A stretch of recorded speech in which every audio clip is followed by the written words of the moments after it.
धर्मात्मा है। नाम से ही स्पष्ट होता है कि इसने धर्मों की वह कुंजी रखी जिससे सारे ताले खोले जाते थे। धर्मात्मा निषाद एक ऐसा शख्स जिसने अपनी जिंदगी दूसरों के लिए जिया, कभी अपनों के लिए कुछ नहीं किया, और जाते जाते उसने एक दास्तान उन लोगों के लिए छोड़ गया जो इसके कहीं न कहीं जिम्मेदार हैं। इस घटनाओं के पीछे जो बड़े जिम्मेदार लोग हैं। अब उस दास्तान को हम लोग सुनेंगे, किस तरह से धर्मात्मा ने अपनी दास्तान को फेसबुक आईडी के माध्यम से लिखा और लिख करके जाते जाते संजय निषाद और उनके पुत्र प्रवीण निषाद, श्रवण निषाद और जो है जयप्रकाश निषाद को किस तरह से इस अपनी आत्महत्या की एक कहानी में संलिप्त किया है, और किस तरह से जाते जाते उन्हें एक नया सबक देकर गया है। अब उस दास्तान को हम लोग सुनेंगे और जानने की कोशिश करेंगे कि आखिरकार किस तरह से धर्मात्मा के साथ अन्याय हुआ है। अब उस दास्तान को हम पढ़ेंगे और आप लोग सुनते जाइएगा। मैं अपनी जिंदगी की लड़ाई हार गया, यह आखिरी संदेश था उस धर्मात्मा का। आज बहुत कुछ सोचने समझने के बाद मैं अपने यह फैसला लिया है कि यह दुनिया मेरे किसी काम की नहीं। मैंने अपनी क्षमता के हिसाब से जितना लोगों की मदद कर सकता था उतना मदद करने का प्रयास किया, और कई बार तो अपनी क्षमता के ऊपर भी जाकर लोगों की मदद किया, जिसके कारण मेरे हजारों राजनीतिक और सामाजिक दुश्मन बने। फिर भी मैंने समाज के शोषित, वंचित और निर्बलों की आवाज़ को बुलंद करने का लगातार प्रयास जारी रखा। इसी बीच मुझे कई बार फर्जी मुकदमे भी झेलने पड़े और कई बार जेल भी जाना पड़ा। फिर भी मैंने अपने कदम को रुकने नहीं दिया और लगातार लोगों की मदद करते रहा। अब आते हैं मुख्य बिंदु पर कि आखिरकार मुझे यह फैसला क्यों लेना पड़ा आत्महत्या का। धर्मात्मा ने मरने से पहले जो है अपनी बातें जो है फेसबुक के माध्यम से लिखी है, और उस चीज़ को हम जानते हैं। और मरने से पहले बड़े बड़े दिग्गज नेता के नाम लिख करके जो है अपने सुसाइड नोट में चला गया है तरफ से, जिसके बाद से एक हलचल सी राजनीति में देखने के लिए मिले। अब क्या मकसद था, क्यों ऐसा जो है उसने ये तमाम चीज़ें जो है लिखा है, अब इसके आगे जो है हम लोग जानते हैं। अब आते हैं मुख्य बिंदु पर कि आखिरकार मुझे यह फैसला क्यों लेना पड़ा। तो आप सबको अवगत कराना चाहता हूं कि मैंने लगभग 10 वर्षों से डॉक्टर संजय निषाद कैबिनेट मंत्री मत्स्य विभाग उत्तर प्रदेश सरकार के साथ सामाजिक और राजनीतिक संगठन जैसे कि राष्ट्रीय निषाद एकता परिषद और निषाद पार्टी के विभिन्न पदों पर रहते हुए कार्य कर रहा था, जिसमें पिछले 10 वर्ष से मैंने कभी अपने परिवार को समय नहीं दिया, जितना कि मैंने डॉक्टर संजय निषाद और उनके परिवार के लोगों के साथ साथ समाज को समय दिया।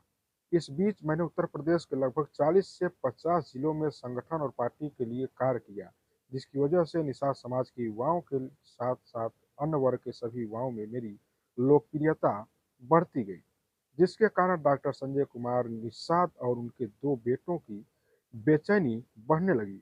आखिरकार यह एक साधारण सा लड़का इतना ज़्यादा चर्चित और लोकप्रिय कैसे होता जा रहा है।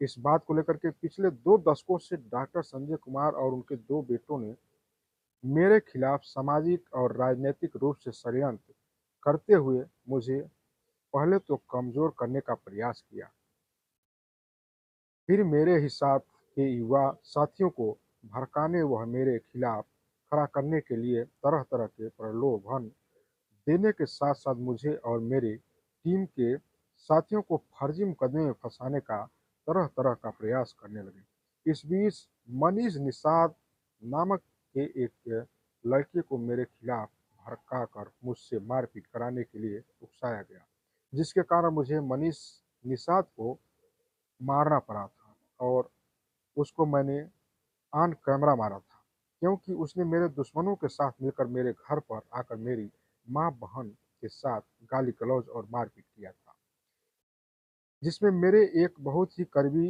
हरामखोर मित्र, देखिए इसमें उन्होंने जिक्र किया है जयप्रकाश निषाद का, जिसको जो है शब्द का प्रयोग यहाँ पर है का हाथ था, क्योंकि यह हरामखोर मनीष निषाद को अपने हिसाब से चलाता था और वहीं षड्यंत्र करके डॉक्टर संजय कुमार निषाद के नाम से और तत्कालीन सांसद प्रवीण कुमार निषाद के नाम से फोन करके मेरे खिलाफ फर्जी लूटपाट का मुकदमा दर्ज कराया था, हम जिसके बारे में उस हरामखोर को जब लाइव आकर के मैंने मारने की धमकी दिया था, तब वह हरामखोर अपने दोस्त मोहन गुप्ता, जो खजनी विधानसभा के निवासी हैं, के जरिए मेरे पास फोन करके गोरखपुर मिलकर पूरी बात बताई थी, जिसमें सोहन गुप्ता और जयप्रकाश निषाद, प्रवीर सहानी और विष्णु चौरसिया भी थे, जो जयप्रकाश निषाद के ही मित्र थे। इन सबके सामने जयप्रकाश निषाद ने कबूल किया था कि डॉक्टर संजय कुमार निषाद और उनके दो बेटों प्रवीण कुमार निषाद और श्रवण कुमार निषाद इन लोगों के कहने पर मेरे खिलाफ मुकदमा दर्ज कराया था। यही सारी बातें सुनकर मुझे बहुत गहरा चोट पहुंचा, मगर फिर भी मैंने खुद को शांत रखा और किसी को यह एहसास नहीं होने दिया कि मैं इन सब बातों को जान चुका हूँ। मैं चाहता तो जयप्रकाश निषाद को तत्काल जान से मार सकता था, मगर मैंने अपने आप को खूनी नहीं बनाना चाहता था। ये सब बातें जो है धर्मात्मा निषाद जो है अपनी पोस्ट पर जो है लिखा है, जिसे हम पढ़ करके आप लोगों के बीच में सुना रहे हैं। मैंने समाज के लिए छोटे मोटे झगड़े विवाद किए हैं, मगर कभी किसी का हत्या करूंगा ऐसा ख्याल कभी मन में नहीं आया। अब इतना कुछ होने के बाद भी मैं समाज की लड़ाई लगातार लड़ता रहा। इस बीच पनियारा थाने के अंतर्गत आने वाले बैदा गांव निवासी गुलशन निषाद की हत्या कर दी जाती है और पुलिस उस मामले को कुछ राजनेताओं के दबाव में आकर के दुर्घटना दिखा करके मामले को दबाने का प्रयास करती है। इस बात की सूचना कई पत्रकार बंधु और सामाजिक लोगों द्वारा मुझे दी जाती है। तब मैं मौके पर जाता हूं और एडिशनल एसपी को मौके पर बुला करके पीड़ित परिवार की तरफ से हत्या का तहरीर एडिशनल एसपी को दिलवाता हूं। इस मामले में भी मेरे खिलाफ डॉक्टर संजय कुमार निषाद और उनके दो बेटों चक्का जाम इत्यादि का फर्जी मुकदमा दर्ज करा मुझे जेल भिजवाया था। जब मैं जेल से छूटकर बाहर आया तो फिर लोकसभा चुनाव में मेरा समर्थन पाने के लिए डॉक्टर संजय कुमार निषाद और उनके दो बेटों ने मुझसे बातचीत करना और मिलना जुलना शुरू कर दिया। इस बीच मेरे आवास पर डॉक्टर संजय कुमार निषाद के छोटे सपुत्र श्रवण कुमार निषाद आते हैं और माफ़ी मांगते हैं और कहते हैं कि मेरे खिलाफ उनके परिवार के किसी सदस्य ने पैरवी नहीं किया, जो भी किया है वह जयप्रकाश निषाद ने किया है। देखिए एक दूसरे के ऊपर रोप प्रत्यारोप भी लगाए थे उस समय, उस चीज़ को जो है धर्मात्मा ने लिखा है इसमें। फिर मैं जयप्रकाश निषाद से पूछा करता तो वह किसी की भी कसम खाता और कहता उसने जो भी षड्यंत्र मेरे खिलाफ किया है वह डॉक्टर संजय कुमार निषाद और प्रवीण कुमार निषाद और इंजीनियर श्रवण कुमार निषाद के कहने पर किया है। मैं इन सब बातों को जान करके रोज घुट घुट करके मर रहा था और सारी बातें जानना चाहता था कि आखिर कौन कौन मेरे खिलाफ षड्यंत्र किया है। इसकी भी जानकारी करना बहुत जरूरी हो गया था। अब लगभग सभी चेहरों से नकाब हट चुके थे और उन सब चेहरों की पहचान भी हो चुकी थी। पहले तो मेरे मन में ख्याल आया कि मैं उन सब हरामखोरों को जान से मार दूं जिन्होंने मेरे खिलाफ षड्यंत्र किया। फिर दिल ने कहा कि नहीं यार, ऐसा करके मुझे तो संतुष्टि मिल जाएगी, मगर मैं हत्यारा बन जाऊंगा। इसलिए मैंने बहुत कुछ सोच समझ के बाद यह निर्णय लिया कि इस बेरहम और एहसास फरामोश दुनिया से दूरी बना लेना चाहिए। मैं अपने साथ चलने वाले सभी सक्रिय साथियों से करना चाहता हूं कि आप लोग कभी किसी भी साथी के साथ गद्दारी मत करिएगा और जहां तक हो सके समाज के दबे कुचले लोगों की आवाज़ को बुलंद करने का प्रयास करिएगा। मैं अपनी माँ और बहन से एवं भैया से हाथ जोड़ करके क्षमा मांग रहा हूँ कि समाज के लोगों की मदद करते हुए मैं अपनी ज़िंदगी निकाल दी, मगर आप लोगों को कभी समय नहीं दे पाया और न ही आप लोगों के लिए कुछ कर पाया। मैं ईश्वर से प्रार्थना करता हूँ कि मुझे अगले जन्म में भी इस परिवार का हिस्सा बना करके भेजा, ताकि मैं अपनी माँ और बहनों एवं भैया का सेवा कर सकूँ। अब मैं अपनी पत्नी से भी क्षमा चाहता हूँ कि उसको भी मैंने समय नहीं दिया, और जो थोड़ा समय जो थोड़ा बहुत समय दिया उसमें मेरी एक फूल जैसी बेटी का जन्म हुआ, और उस फूल जैसी बेटी को भी मैंने समय नहीं दे पाया। इतना जो है मर्माहक शब्द इसने जो है धर्मात्मा निषाद ने लिख करके जो है जाने से पहले अपना जो है बयान दे जा रहे हैं। और आगे चलिए, और भी कहानियां हैं इसकी जो है हम आपको सुनाते हैं। मैं अपनी पत्नी से भी क्षमा चाहता हूँ कि मैंने उसे ऐसे मोड़ पर छोड़कर जा रहा हूँ। हो सकता है तो मुझे माफ़ कर देना अंजलि। अब मैं इस अब मैं उन क्रांतिकारियों साथियों से भी क्षमा चाहता हूँ जिन्होंने मेरे साथ संघर्ष करते हुए समाज के दबे कुचले लोगों को न्याय दिलाने हेतु मेरे साथ कंधे से कंधा मिला करके संघर्ष किया। मैं अपनी निषाद समाज के सभी समाजसेवियों और राजनेताओं से भी आखिरी निवेदन करना चाहता हूँ कि आप लोग निषाद समाज के युवाओं के भविष्य को बचाने के लिए ठोस कदम उठाने के साथ साथ डॉक्टर संजय कुमार निषाद जैसे धूर्त व्यक्ति से समाज को छुटकारा दिलाने के लिए कार्य करें, क्योंकि जितना नुकसान निषाद समाज का अन्य दलों ने किया है, उससे कहीं ज़्यादा नुकसान डॉक्टर संजय कुमार निषाद और उनके बेटों ने किया है। मैंने उनके साथ रहकर सारी चीज़ें बहुत करीब से देखी है। इन्होंने निषाद समाज को जगाने का काम किया, मगर उसमें मुझ जैसे सैकड़ों क्रांतिकारी साथियों की अग्रणी भूमिका रही। कोई भी टीम अगर मैच जीतती है तो वह सिर्फ कप्तान के बदौलत नहीं, बल्कि पूरी टीम की एकजुटता के शानदार प्रदर्शन और बदौलत जीतती है। वहीं अलग बात है कि ट्रॉफी उठाने का और मंच पर बात रखने का मौका कप्तान को मिलता है, जिस वजह से कप्तान को प्रसिद्धि मिल जाती है। इसी इसी तरह से निषाद समाज को जगाने में और उनके हक अधिकार की लड़ाई लड़ने में मुझ जैसे सैकड़ों क्रांतिकारी साथियों का अहम योगदान रहा है। डॉक्टर संजय कुमार निषाद ने उसे आते हुए खुद को स्वघोषित महान politician God of the fisherman बना लिया। मैं क्षेत्र में कहीं किसी लड़की की इज्जत लूटी जा रही है और थानेदार वहां पहुंच करके लड़की की इज्जत बचा रहा है और थाने में ला करके खुद उसके साथ बलात्कार कर रहा है, तो उस थानेदार और बलात्कारी में कोई अंतर नहीं रह जाता। ठीक इसी तरह से डॉक्टर संजय कुमार निषाद अगर दावा करते हैं कि निषाद समाज को अन्य दलों के चंगुल से बाहर निकाल करके उनका सम्मान बढ़ाए हैं, तो फिर अपनी पार्टी में ला करके उनका और निषाद समाज दोनों का शोषण कर रहे हैं। तो उनमें और उस दलों में क्या अंतर है?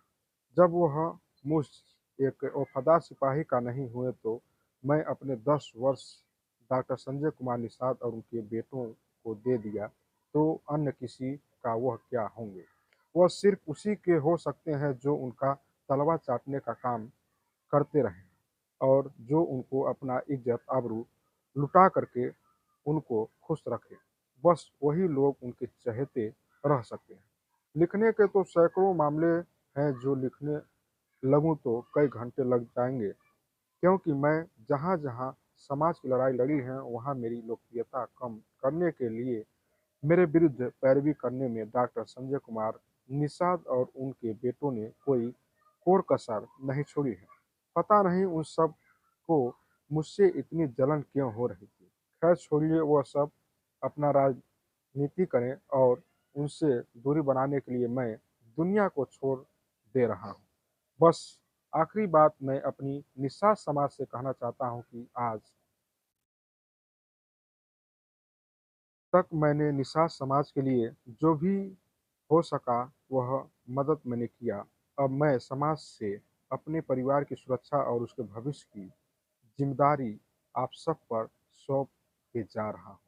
अगर आप लोग मेरे परिवार का ख्याल रखे लेंगे, तो मेरी आत्मा को शांति मिलेगी और मैं अपने आप को गौरवान्वित महसूस करूँगा कि मैंने जो मदद समाज के मैंने जो मदद समाज का किया था, उसका फल मेरे परिवार को मिल रहा है। मैं अगर दुनिया छोड़कर जा रहा हूँ, तो इसका सबसे बड़ा कारण डॉक्टर संजय कुमार निषाद और उनके बेटों प्रवीण कुमार निषाद और ईश्वर कुमार निषाद, श्रवण कुमार निषाद और हरामखोर गद्दार दोस्त जयप्रकाश निषाद है। मैं फिर कह रहा हूँ कि अगर मैं मारना चाहता तो इन गद्दारों को कभी भी मार सकता था, मगर मैं हत्यारा नहीं बनना चाहता था। मेरे सामाजिक और राजनीतिक जीवन में अगर जाने अनजाने में किसी के साथ मुझसे कोई भूल या गलती हो गई हो तो आप लोग क्षमा करिएगा और मेरे परिवार का ख्याल रखिएगा। मुझे माफ़ करना। माँ अंजलि, भैया दीदी, धर्मात्मा निषाद। यह इतनी लंबी चौड़ी बातें जो है धर्मात्मा निषाद ने लिखी है अपने पोस्ट पर, और जिसमें कैबिनेट मंत्री, मत्स्य विभाग मंत्री के दर्जा पाए हुए डॉक्टर संजय निषाद और उनके पुत्र श्रवण निषाद और जो है प्रवीण निषाद और जयप्रकाश जो एक सहयोगी दल के रूप में है, जो धर्मात्मा के मित्र के रूप में रहे हैं, इन तमाम लोगों के ऊपर जो धर्मात्मा है जाने से पहले अपनी जो है कहीं न कहीं एक जो रोप है, प्रत्यारोप है इनके ऊपर जो है दे करके गए हैं। वहीं इन तमाम मामलों को लेकर के संजय निषाद का कहना है कि यह जो चीज़ें लिखी गई है, धर्मात्मा एक बहुत ही संघर्षशील व्यक्ति थे, ईमानदार व्यक्ति थे, और जो इस तरह से चीज़ें लिखी गई है, यह हो सकता है किसी के द्वारा और जो है इस तरह से चाल चली गई हो या किसी प्रकार से जो है बदनाम करने की कोशिश की गई हो पार्टी को और हमको, हमारे परिवार को। और हम चाहते हैं इस पर जो है निष्पक्ष जाँच हो। ये तमाम जो है पहल संजय निषाद का है कहना। और इसके पहले जो हमने कहानी सुनाई थी वह धर्मात्मा निषाद का था, जिसने अपनी ज़िंदगी के उन गाथों को बताया जो उसने जीवन में खोया और पाया।